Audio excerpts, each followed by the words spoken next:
nasihat buat kita yang udah rajin ke masjid, sudah mengaku berhijrah, mulai dari menjaga perasaan orang tua. Itulah yang paling luar biasa sunnah Nabi. Orang lain yang paling berhak untuk kita jaga perasaannya adalah orang tua kita. Dan orang tua kita yang paling berhak untuk kita jaga perasaannya adalah ibu kita baru ayah kita. Jaga perasaan ibu kita itu 3 kali lipat. Artinya maksud 3 kali Nabi mengatakan ummuka, artinya apa? Kata sahabat, ya Rasul, siapa yang paling pantas untuk saya berbakti? Ibumu. Terus siapa lagi? Ibumu. Terus siapa lagi? Ibumu. Maksudnya apa? Ibumu. Kata sahabat, kalau ibu saya misalnya jengkelin gitu, tetap ibumu. Kalau ibu saya itu orangnya ngeselin, tetap ibumu. Pokoknya apapun alasannya, ibumu dulu. Jaga perasaan ibu. Sejauh itu Islam mengajarkan akhlak kepada kita. Gimana menjaga perasaan ibu? Ini ada cerita. Ada seorang tabi'in. Tabi'in ini keturunan Nabi, kalau nggak salah namanya Ali bin Husain Zainal Abidin. Nah, tabi'in ini ketika sedang makan, orang Arab kan kalau makan tuh pakai nampan gitu ya. Jadi makannya bareng-bareng kan dengan keluarga, ayah, ibu, anak tuh bareng makannya tuh. Nah, Ali ini nggak pernah dia makan satu nampan dengan ibunya. Dia siapin makanan untuk ibunya, terus dia tunggu sampai ibunya selesai. Kalau ibunya udah selesai baru dia makan. Ditanya sama orang-orang yang melihat kejadian itu, kenapa engkau tidak pernah makan bareng dengan ibumu? Apa kata dia? Saya khawatir ketika saya sedang makan bareng dengan ibu saya mengambil bagian dari roti yang ibu saya sebetulnya menginginkan itu. Tapi udah ada di tangan saya, sehingga ibu saya merasa harus ngalah demi saya. Ibu saya merasa ingin tapi nggak tersalurkan dan segala macam. Saya nggak mau itu terjadi. Gara-gara makan bareng dengan ibu, terus saya mengambil bagian daging, bagian roti, bagian nasi yang ibu saya menginginkan itu. Jadi saya diam aja, tunggu aja dulu. Yang mana ibu saya suka, dia biarin makan sepuasnya.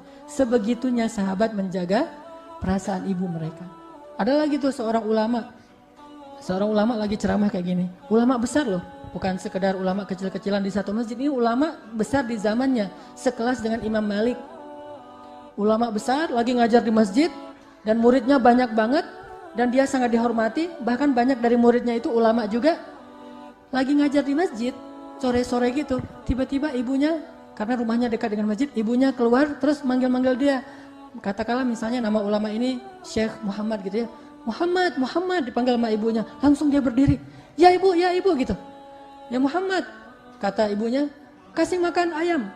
Disuruh kasih makan ayam di belakang. Bukan, ya Muhammad beli obat buat ibu sakit. Kalau itu kan penting. Ya Muhammad siapin makanan buat ibu. Ya Muhammad masak air, ibu mau mandi kan itu penting ya. Ini gak penting banget perintahnya. Kasih makan ayam. Coba, apakah Syekh ini mengatakan, ya ibu sebentar ya, ini lagi ngajar nih, ini lebih penting daripada ngasih makan ayam. Gak ada. Ibu sebentar lagi ya, tunggu sampai selesai. Ibu saya lagi di dalam masjid segala macam. Enggak. Ketika ibunya manggil, ya Muhammad, ya ibu, kasih makan ayam. Oh ya, langsung lari. Tinggalkan murid-muridnya, majelis taklim, langsung nyari ayam-ayamnya dikumpulin, kasih makan, sampai selesai baru balik lagi ke dalam taklim. Sebegitu mereka menjaga perasaan. Gak mau mengatakan entar sama sekali. Kenapa? Kalimat entar itu mereka khawatirkan akan mengganggu perasaan ibunya. Itu sunnah Nabi banget. Jaga perasaan. Sekarang kita ngakunya udah rajin ke masjid, sudah sering ikut taklim, dan yang luar biasa lagi kita komitmen mau berhijrah. Salah satu hijrah yang harus kita benar-benar kuatkan itu adalah hijrah akhlak. Dan tunjukkan itu bahwa kita udah berubah. Hijrah itu kan perubahan, shift, bergeser dari yang dulu. Mungkin banyak salah, sekarang memperbaiki diri. Hijrah akhlak, berubah. Akhlaknya dulu kita sama orang tua kita, kalau dipanggil cuek gitu, acuh tak acuh gak jelas. Sekarang kalau dipanggil oleh ibu kita miskon, langsung kita telepon. Atau ibu kita SMS, langsung kita datang. Ibu kita panggil, langsung kita hadir. Apapun yang diinginkan oleh ibu kita. Gak ada yang lebih penting daripada ibu. Bahkan sholat sunnah sekalipun. Ada seorang ulama sedang sholat sunnah. Ibunya ketok pintu. Panggil namanya, Muhammad gitu. Dia dalam sholat sunnahnya mikir gini, sholat ibu. Yang mana nih yang harus dipilih? Dia lagi sholat sunnah, ya bukan sholat wajib. Antara sholat atau memenuhi panggilan ibu. Dia mikir, akhirnya dia pilih, ya udah sholat dulu aja, sebentar lagi saya akan datang ke ibu saya setelah selesai sholat. Kan sholat tinggal dikit lagi, rakaat terakhir.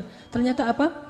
Kata para ulama, orang itu dicela oleh Allah Subhanahu Wa Taala dan dihukum dengan hukuman yang berat. Hanya gara-gara tidak segera, bukan nggak datang, cuma nggak segera datang kepada panggilan ibunya.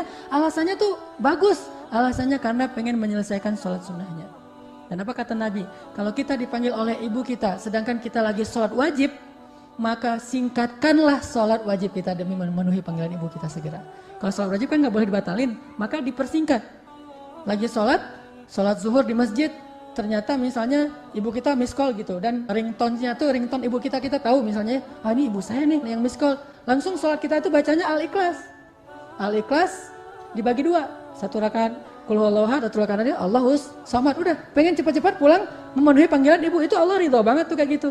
Jangan bilang lebih mementingkan ibu daripada Allah. Bukan, justru Allah yang nyuruh kita mementingkan ibu daripada Allah sendiri. Coba kayak gimana Allah menghargai perasaan seorang ibu. Maka seorang anak itu kata Allah, fala taqul lahuma uff. Uff itu kalimat yang kalau kita lihat bukan durhaka sih. Uff itu nggak akan durhaka orang gara-gara misalnya ibunya bilang pergi ke sana gitu atau males gitu misalnya, itu kan nggak akan durhaka.